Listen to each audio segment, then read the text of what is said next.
This program is brought to you by सुनहरी bank, बैंकारी से कहीं आगे।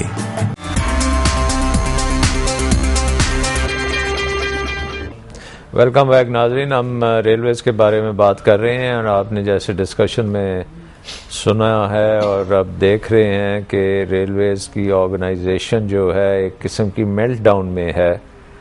रेवेन्यूज़ जो हैं वो कम से कम होते जा रहे हैं, खर्चे उसी तरह ऊपर पड़े हुए हैं। गवर्नमेंट कुछ करती है, रेलवेज़ को सिग्नल कुछ और जा रहा है, कोई स्ट्रेटजी नज़र नहीं आती, कोई प्लान नज़र नहीं आता, कोई कमर्शलाइजेशन नज़र नहीं आ रही।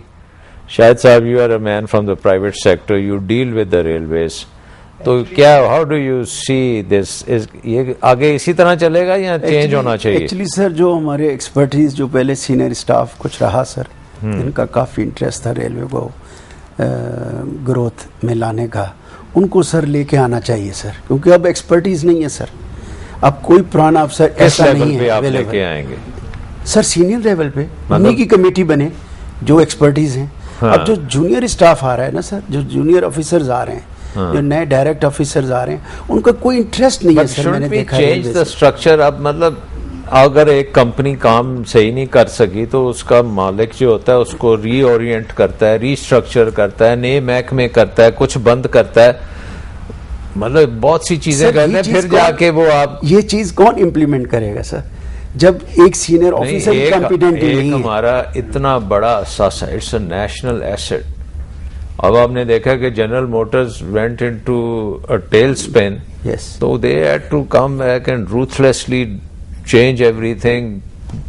टॉप लेवल पे फायर किया, नए बंदे आए, नई टीमें बनी, नया ऑर्गेनाइजेशन। तो रेलवे को कैसे हम, मतलब 81 बिलियन जैसे सरदार साहब ने कहा कि अनफॉर्चुनेटली वो 81 बिलियन भी डूब जाएगा। ऑफ कोर्स बिल्कुल नहीं देने चाहिए सर। तो आपने कोई रेलवे का मॉडल देखा है जहां पे कमर्शियल कैसे किया जाता है रेलवे को? सर कमर्शियल क्या हुकूमत कर सकती है? जिस तरह सर आजकल रेलवेज इस प्रोसेस में है, हाँ, कि जैसे अभी कंटेनर ट्रेन्स को ही कमर्शलाइज किया जा रहा है sir.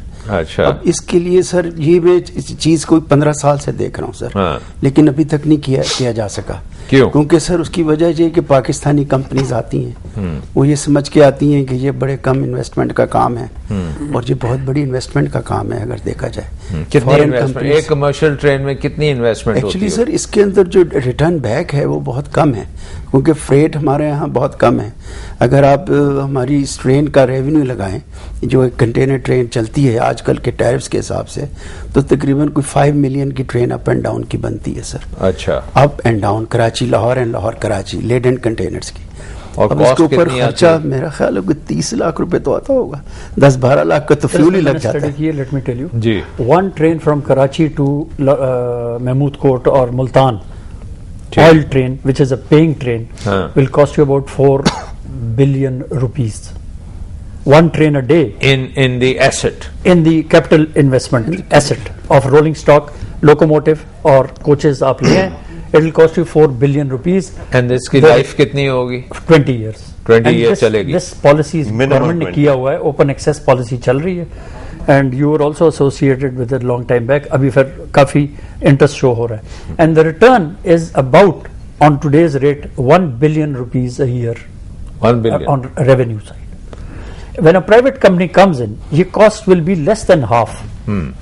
So it is a viable. I think in the 6th, 7th year, all your money is returned, and next 20 years, then you are into profits. And a lot of companies have shown interest. The infrastructure development facility is doing a good job. The Ministry of Finance is doing it, and of course Ministry of Railways is backing it. The secretary is very enthusiastic. IPDF में कौन इस पे काम कर रहा है? Highest level पे हो रहा है वहाँ। मगर they have experts there? They have experts, और उन्होंने अब काफी इंटरेस्ट शो हुआ है।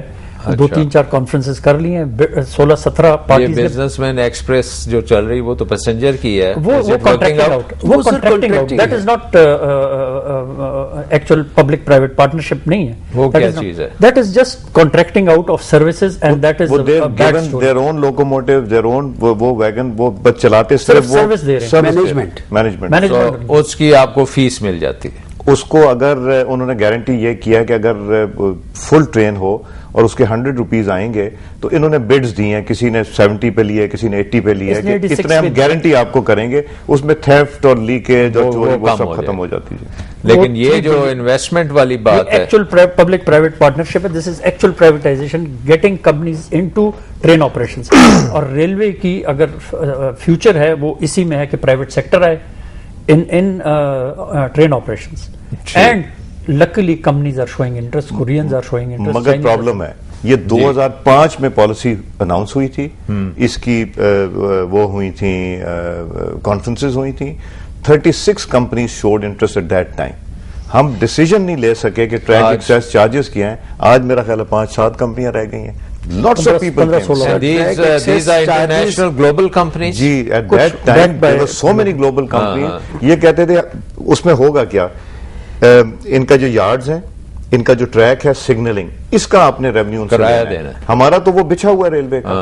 आप अपनी फ्रेट वैगन लाएं, अपने लोकोमोटिव लाएं, अपने एम्प्लॉयज लाएं, अपना तेल डालें और हमें उसमें शेयर देते जाएं। टन किलोमीटर पे शेयर देंगे ऑन द इंफ्रास्ट्रक्चर। बट ये बताओ अयाज के how do you get the minister and the ministry out of this? वो तो फिर भी बैठे होंगे ऊपर। नहीं, मगर उनका तो काम है कि इस चीज को प्रमोट करना। अगर वो चाहते हैं कि रेवेन्यू बढ़े, कमीशन मांगेंगे कि जी हमारा पैसा कहाँ है, तो फिर नहीं चल सकेगा। अगर कमीशन मांगेंगे तो ये तो रियलिस्टिकली आपको सोचना पड़ेगा ना कि आप उसको अब shouldn't there be a policy by the cabinet, I guess, कि भाई ये करना है। मेरा ख्याल है इस गवर्नमेंट से तो नहीं मैं एक्सपेक्ट करता कि ये इसके ऊपर कोई डिसीजन लेके और इसको करेंगे विदाउट टेकिंग एनीथिंग। आप जिस वक्त ट्रांसपेरेंट तरीके से So how do we get that interference out, that commission mafia out? वो है कोई सोल्यूशन? हाँ, उसका सोल्यूशन ये है कि जो रेलवे का बोर्ड अब बनता है, हाँ, वो डिसीजन ले, उसके पैरामीटर्स फिक्स करे, ट्रांसपेरेंटली एडवर्टाइज करे। तो बोर्ड का चेयरमैन कौन होना चाहिए? फिलहाल तो मिनिस्टर है। नहीं तो अगर मिनिस्टर भी हो, that he is one member there, the other members should exert themselves if they are professionals, if they know their work, वो exert करके इसको implement कराएं।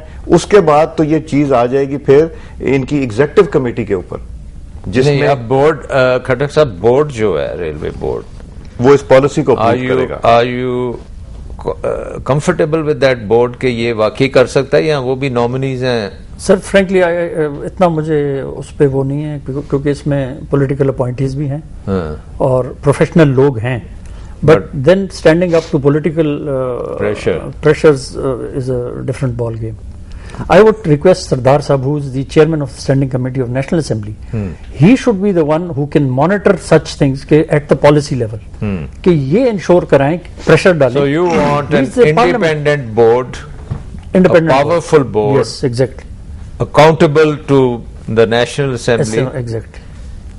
Should they be audited by the Auditor General? Yes, they should be. They should be. Maybe for the next 3-4 years, yes. Later on, then they can. Salman साहब, it is doable. अगर will होना, it is doable. नहीं, अब तो करना है। अगर वजीर साहब नहीं करते, चेयरमैन साहब नहीं करते, they have to go. Somebody else has to come who's ready to do.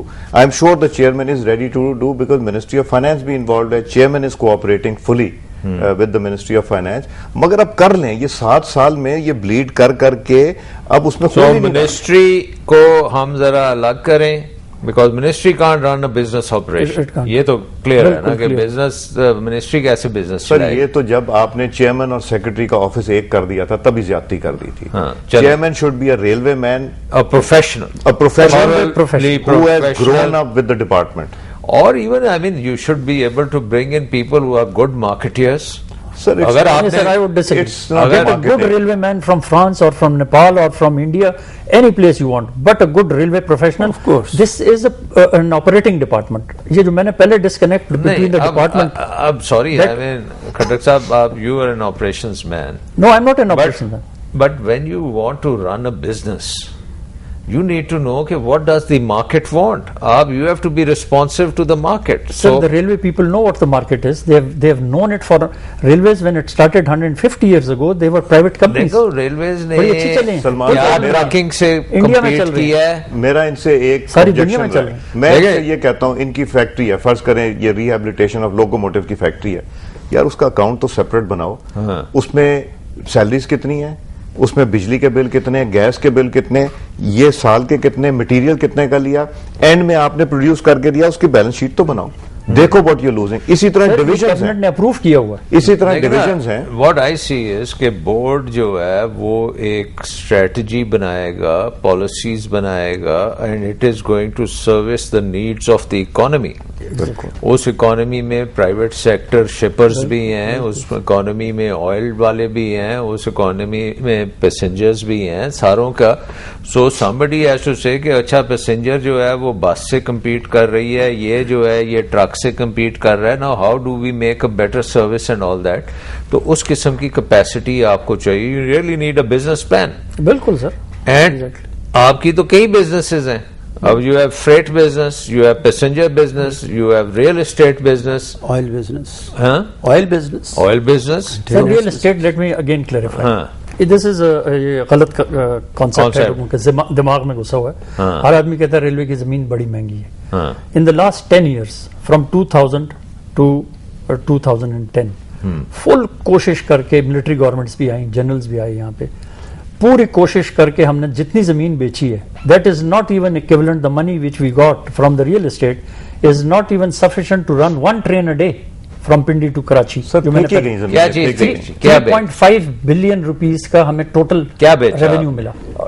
Chundrigar road जो आपने मेंशन किया ना, वहां भी जमीन बेची। हाँ। हर जगह पे महंगी जमीनें बेची। लाहौर और गोल्फ जितने भी गोल्फ क्लब भी बेचा, हर केस कोर्ट में है या नैब में है या FIA इंक्वायरीज कर रही है। That is not the railways अब बिजनेस। आपके चौधरीगढ़ रोड पे जो शेड है जी, कितने एकड़्स में है? कौन सा शेड सर? वो जो वहां पे गुड्स शेड, गुड्स पड़ी होती हैं, they are scattered all over the बड़े बड़े शेड्स हैं सर, ह्यूज हाँ। शेड्स। शेड और ओपन जमीन मिला के it is about more than 30 train acres. चल गई, they'll be good for They'll them. be good for the railways again. But we can take them somewhere else. यहाँ पे तो it is the financial centre of Pakistan. यहाँ पे तो I mean जैसे downtown आपका लंदन में फाइनेंशियल डिस्ट्रिक्ट है, फाइनेंशियल डिस्ट्रिक्ट में तो ट्रेन का तो काम नहीं है ना। सलमान सर, साहब, बात ये यहाँ कि अगर पब्लिक ट्रेन चल प्राइवेट गई, पार्टनरशिप करने की जरूरत है। अब देखें, एक you have been there all the time कि जहाँ पे रेलवे स्टेशन है उनके ऊपर स्काईस्क्रैपर्स बने हुए हैं और क्या कुछ बना हुआ है। लेकिन तो वो ट्रेन्स चल रही है ना सर, यहाँ ट्रेन्स नहीं चल रही। सलमान साहब, रियल एस्टेट को साइड पे करो। आपको real estate public private partnership करनी पड़ेगी और आप उसको वो जो उसका एक separate division होना चाहिए। रीड का जो Nothing to कॉन्सेप्ट do है with उसमें railways. लेके आए, आप इन्वेस्टर लेके आए और वो उसकी फिजिबिलिटी बने प्रॉपर, हर प्लॉट की थ्रो अवे ना करें, बेचें नहीं, ये अपना सिल्वर को मत बेचें, उससे रेवेन्यू आप इतना निकाल सकते हैं। आज का नहीं, ये लॉन्ग टर्म प्रोसेस है, ये छोटा नहीं है। मगर आप जो 33 ईयर लीज के ऊपर जगह दे देते हैं ना, वो आपको वापस कभी नहीं मिलती फिर। ठीक, let's take a short break and will start from here again. एक ब्रेक लेते हैं और फिर आएंगे। This program is brought to you by सुनहरी बैंक, बैंकारी से कहीं आगे।